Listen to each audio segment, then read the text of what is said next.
Bismillahirrahmanirrahim. Assalamualaikum warahmatullahi wabarakatuh dan salam sejahtera. Anda bersama saya Ahmad Fahmi Samsudin dalam rancangan Let's Talk, sebuah rancangan bual bicara yang mana kita akan kupas dan juga bincangkan isu terkini dan semasa, eksklusif di mobtv.my.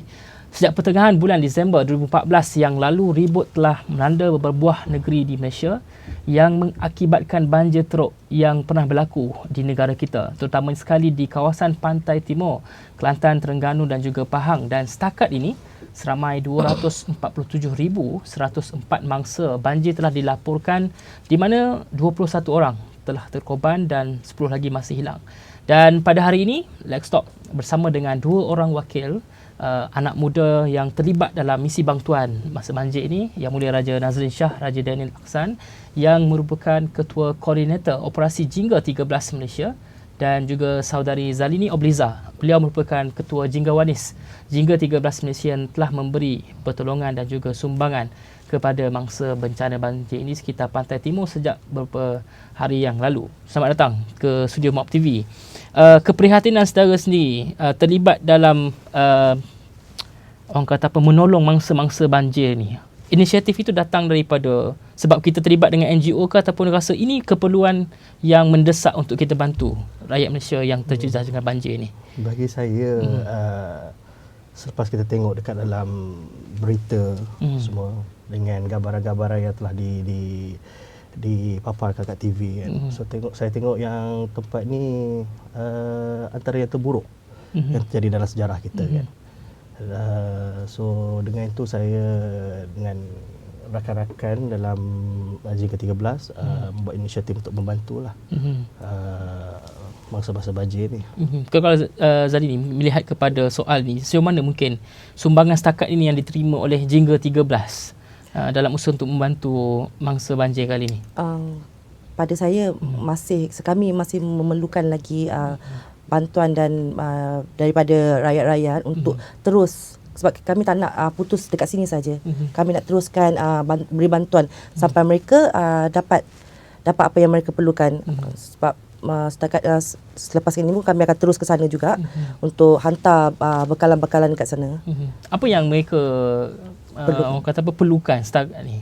Orang kata kita dah mungkin dari segi sumbangan yang kita dapat dengan bajunya, berasnya, tapi apa yang paling penting, yang crucial yang mungkin dirasakan? Sekarang kita mau fokus kepada sebab nak buka sekolah.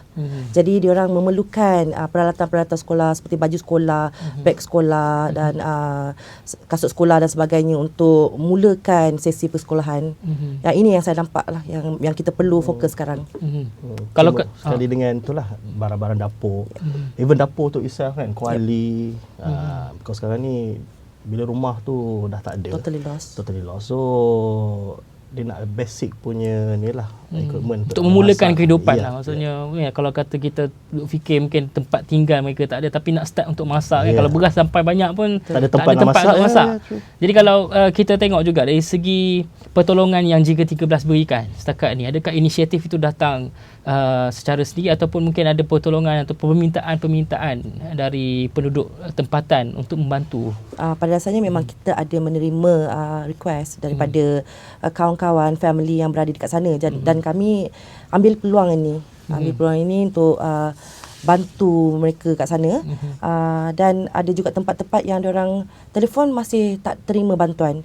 So kami Jingga 13 pergi ke sana dan serah sendiri bantuan tu dekat keluarga-keluarga mangsa ni. Ada yang belum terima, ada yang terima pun tak cukup. Jadi kita terus ke sana. Kita tak gunakan mana-mana orang perantaraan untuk serahkan barang. Bukan kita datang, tinggal, lepas tu kita balik, tak. Kita pergi sana, turun sendiri dan serahkan sendiri bantuan tu kepada mereka. Okey, kalau kita boleh sambung balik dari discussion kita dari segi apa yang Jingga 13 lakukan ni, selain daripada orang kata respon tu datang juga daripada penduduk tempatan, tapi kerjasama itu datang daripada Jingga dan juga mungkin ada pihak-pihak lain yang juga turut membantu Jingga 13 dalam usaha untuk membantu mangsa banjir ni. Pada mula kami Jingga ingin mengucapkan ribuan terima kasih lah kepada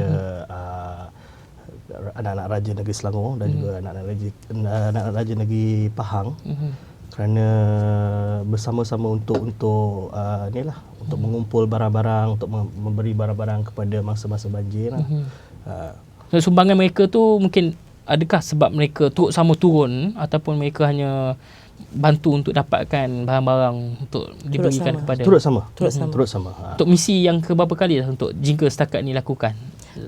Daripada awal mereka dah bekerjasama dengan kami di mana di tempat pengumpulan barang mereka semua sekali berada di situ untuk repacking barang-barang tu sebab kita akan asingkan benda yang tak boleh pakai, yang boleh pakai.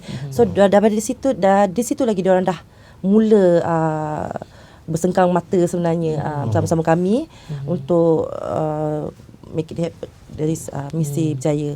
Dari segi pengedaran sumber barangan yang kita dapat juga, adakah boleh dikatakan setakat ini keseluruhan mangsa-mangsa itu mendapat orang kata apa, pertolongan yang sewajarnya dari pihak-pihak yang membantu? Sebab kita melihat juga bahawa sejak fenomena orang kata banjir besar yang berlaku ni, ramai pihak yang melakukan usaha untuk membantu. Banyak pihak, terutamanya di peringkat NGO, pihak perseorangan dan agensi, malah agensi kerajaan. Baik, jadi sejauh mana mungkin sumbangan ini akhirnya kita kata sampai kepada pihak yang sewajarnya menerima, ataupun masih lagi kita rasa ada lagi kelompongan, ada yang belum dapat dan sebagainya? Ada yang setengah-setengah tu tak dapat because of faktor-faktor logistik. Disebabkan setengah-setengah tempat tu tak kena pergi melalui 4x4, helikopter ataupun sampan. So distribution tu tak boleh nak sampai ke tempat tu lah. Jadi kalau Jingga setakat ni memang cuba untuk pergi tempat yang tidak sampai tu lah. Kita orang akan cuba pergi yang sampai mana yang kita boleh pergi. Tapi so far alhamdulillah tempat yang kita masuk kita boleh distribute dekat situ, tak ada masalah. Tak ada masalah yang memerlukan kita perlukan sampan atau boot atau sebab kita orang ada 4x4 jadi boleh sampai kepada mangsa. Kerjasama dengan pihak keselamatan atau pihak berkuasa, sejauh mana itu juga antara pendekatan yang diambil oleh Jingga 13? Kita juga tidak mahu orang yang datang untuk menyelamatkan mangsa ni akhirnya diselamatkan orang sebab berlakunya bencana yang tidak disangka kepada mereka yang so-called sukarelawan yang menyelamat ni. Setakat ni sepanjang kami berada di sana, kami tak bergerak bersama mereka, pihak-pihak keselamatan ni. Kita orang bergerak sendiri. Mungkin sebab diorang pun dekat bahagian dekat kawasan yang penempatan sementara tu, kami pula fokus kepada mangsa-mangsa yang tidak berpindah. Sebab ramai mangsa yang tidak berpindah. Jadi bila diorang tak berpindah, mungkin faktor sebab tidak berpindah, jadi bekalan tidak sampai ke mereka sebab bekalan-bekalan yang sampai tu banyak kepada pusat pemindahan sementara. Setakat ini jumlah kutipan yang diperoleh oleh Jingga 13 sendiri, sumbangan orang ramai itu sendiri, sejauh mana feedback ataupun respon daripada total collection yang kita dapat? In kind tu roughly calculate dalam 100,000 ke atas lah. The worth of barang-barang yang kami kumpul. Dengan cash tu, because kami emphasize on barang lagi compared to cash kan. So cash tu, kebanyakan cash yang kami dapat tu kami banyak guna untuk cost transportation lah, untuk distribute ke Kelantan dan also ke Pahang. Keprihatinan rakyat Malaysia nak bantu, tapi ada juga yang memberi barangan yang dilihat ialah beri barang, orang kata sebaik-baik barang yang kita ada tu wajib kita berikan untuk kita bantu ni, tapi orang kata beri barang yang dah tak nak pakai, yang dah lusuh. Ada terima perkara tu? Banyak. So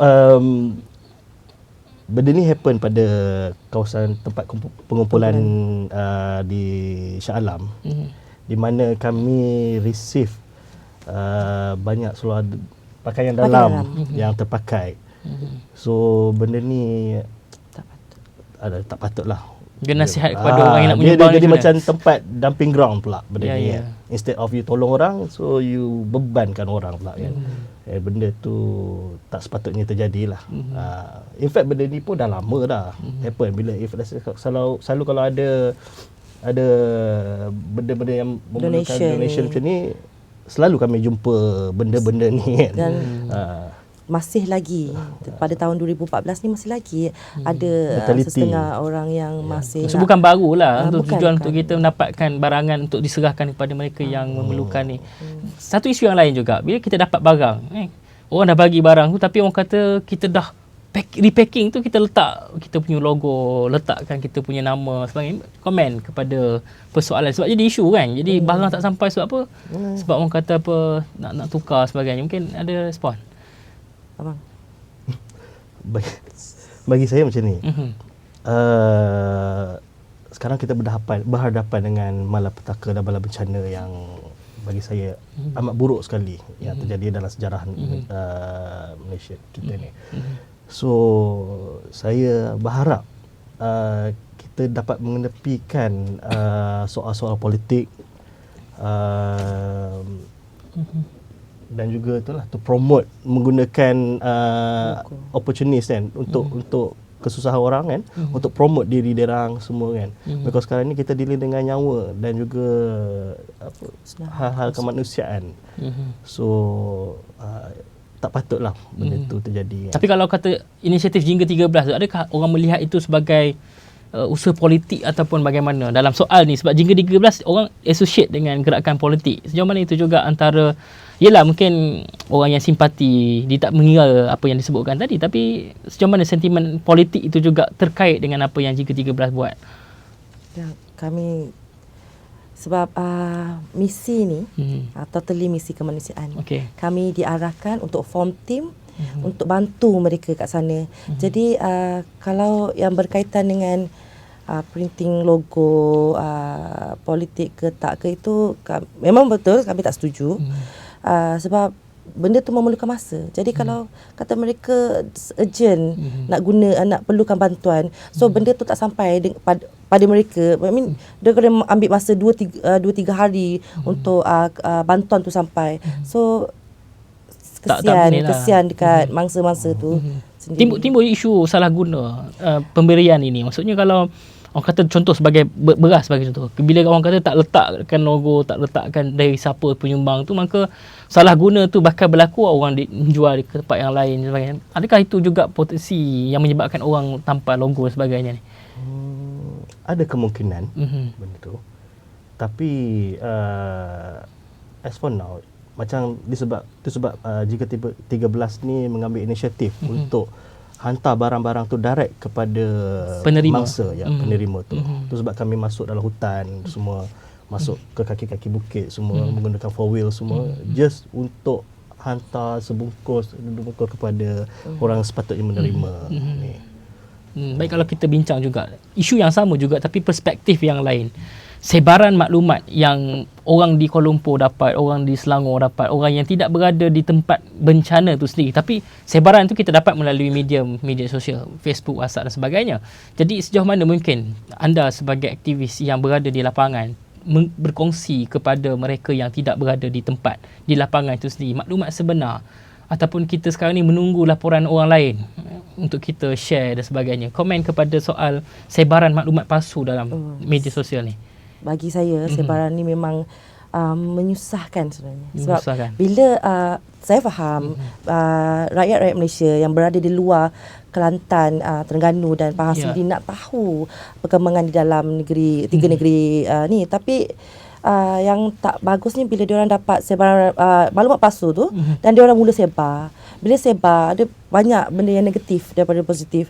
Yang kita orang sendiri pun nak kena pula berhadapan dengan rakyat lain. Tak, itu tak betul. Yang ni betul. So kita orang sendiri kita memang fokus betul-betul nak tolong. Nak tolong, dan kita pun tak berani nak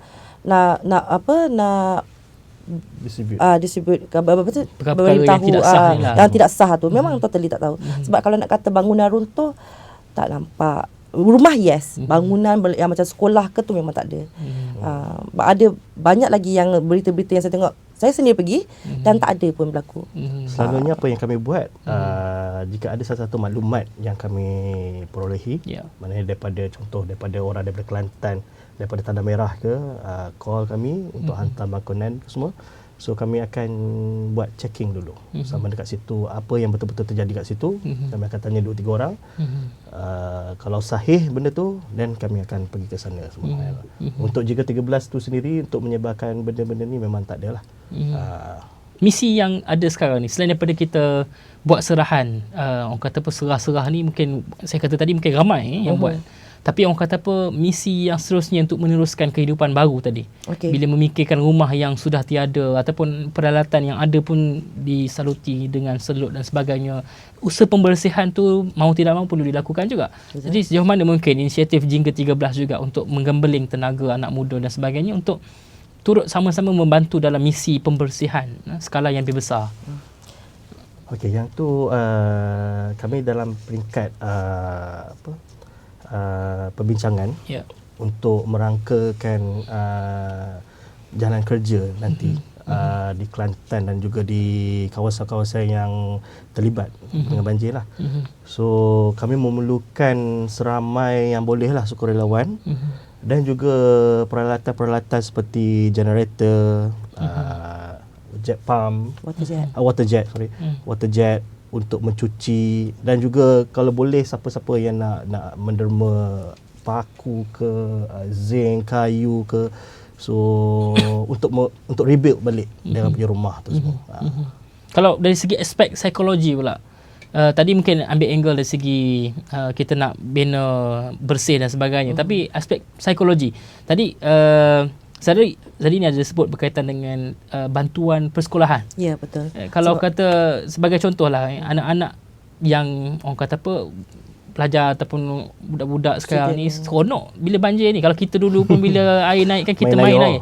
Tapi psikologi tu tak berlaku lagi sebab seronoknya tadi. Tapi bila masuk ke sekolah, dia akan jadi psikologi apabila mungkin pakaian baju sekolah mereka tak pakai. Sebab apa? Ni mangsa banjir. Kawan dia yang tak kena banjir pakai baju sekolah. Jadi itu nanti akan berlaku. Sejauh mana juga melihat kepada elemen psikologi. Serah bantuan takkan serah saja kan. Maksudnya ada something yang kita nasihat dan sebagainya kepada penerima.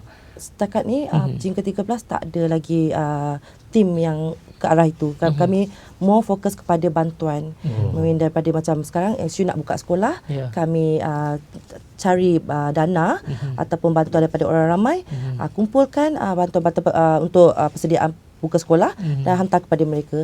Daripada psikologi, motivation ke apa, belum lagi ada Jingga 13 nak. Berapa ramai sukarelawan setakat ini yang membantu usaha ni? Dalam 50 orang. Maksudnya datang daripada seluruh sebelum sebab kami berada di banyak tempat, di tempat utama fokus bantuan Jingga 13 ni. Di Kelantan sendiri. Di Kelantan maksudnya. Kami pun menerima bantuan daripada orang Kelantan dan Pahang lah basically. Maksud tempat-tempat spesifik di Kelantan dan Pahang di mana? Tanah Merah, Kuala Krai, Kota Baru self, Manik Urai.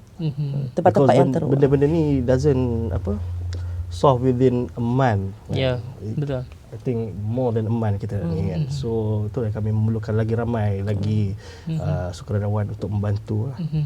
Tapi kalau kita bincang juga dari segi perspektif bagaimana bencana ni berlaku saban tahun, kalau kita boleh jangkakan tahun depan dalam bulan Disember bakal juga berlaku perkara seperti ini. Jadi bagaimana persediaan di peringkat Jingga 13 ni supaya tidaklah kita hanya lakukan perkara ni dalam bentuk ad hoc. Bila berlaku krisis dan bencana, maka kita initiate buat tabung, create tempat untuk buat perkumpulan ataupun ada cadangan-cadangan untuk kemas orang kata apa, memperbaiki sistem sedia ada dalam usaha membantu mangsa bencana ni. Okey, pada pihak atasan Jingga 13 kami sedang cuba untuk mencari sponsor-sponsor untuk membeli peralatan-peralatan keselamatan. Contoh macam truck, boat. If let's say kalau ada yang murah hati tu, kalau boleh bagi kami helikopter ke kan.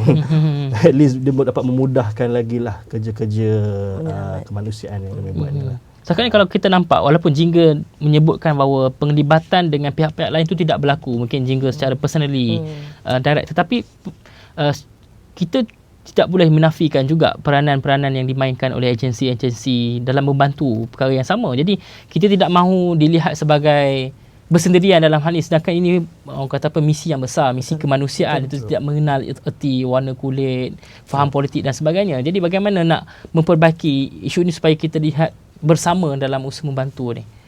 Kami open kepada any NGO ke apa untuk bekerja bersama dengan kami. As for now ni, based on kami punya capacity, kami hanya boleh buat yang apa yang kami buat sekarang lah. So in the future insyaAllah kami cuba untuk bekerjasama dengan NGO-NGO yang lagi besar lagi ya, untuk operation seperti inilah, kemasukan seperti ini.